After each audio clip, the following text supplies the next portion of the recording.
Bismillahir Rahmanir Rahim. Honorable viewers, Assalamu alaikum.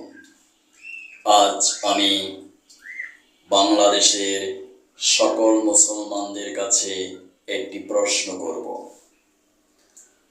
আল্লাহ তাআলা কি মানুষের চেয়ে কম বুঝে, কম জ্ঞানী, যে নন মুসলিমদের দ্বারা তৈরি শাসনতন্ত্র দ্বারা রাষ্ট্র চালাতে হবে?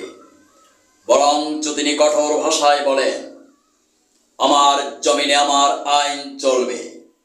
মানব রচিত কোনো আইন দ্বারা জীবন কিংবা রাষ্ট্র কোনোটাই চালাতে পারবে না। যদি আমার জমিনে আমার আইন মানতে না চাও, তাহলে আকাশে মই লাগিয়ে ওই উঠতা আকাশে চলে যাও, কিন্তু কশিন কালেও তা তোমরা পারবে না। রিসেন্টলি নাসার বিজ্ঞানীরা ঘোষণা দিয়েছে, প্রায় 100 কোটি বছর পর পৃথিবী ধ্বংস হয়ে যাবে। এই ঘোষণা মহান আল্লাহ তাআলা 1500 বছর পূর্বে পবিত্র কোরআনে দিয়েছিলেন। সুতরাং কোরআনের প্রতিটা ভার্স ইউনিভার্সাল ট্রুথ, তাতে বিন্দুমাত্র সন্দেহের অবকাশ নেই। অবশ্যই কিয়ামত সংঘটিত হবে।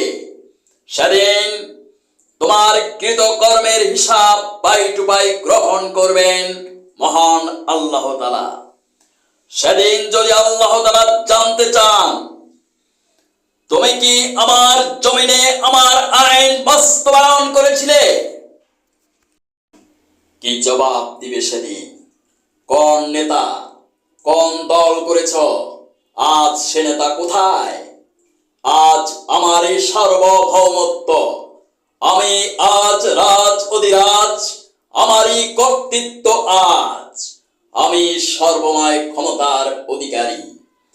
পৃথিবীতে সেদিন আমার আইন ভায়োলেট করেছিলে, এর বদৌলতে তোমাকে আজ আমি জাহান্নামে নিক্ষেপ করলাম।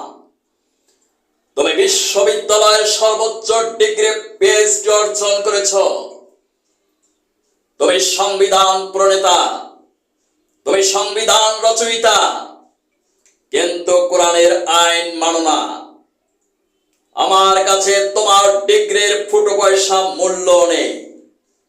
সাবধান হও বাংলার মুসলমানেরা, আল্লাহকে ভয় করে ব্যক্তি ও রাষ্ট্রীয় জীবনে আল কোরআনের আইন বাস্তবায়ন করো।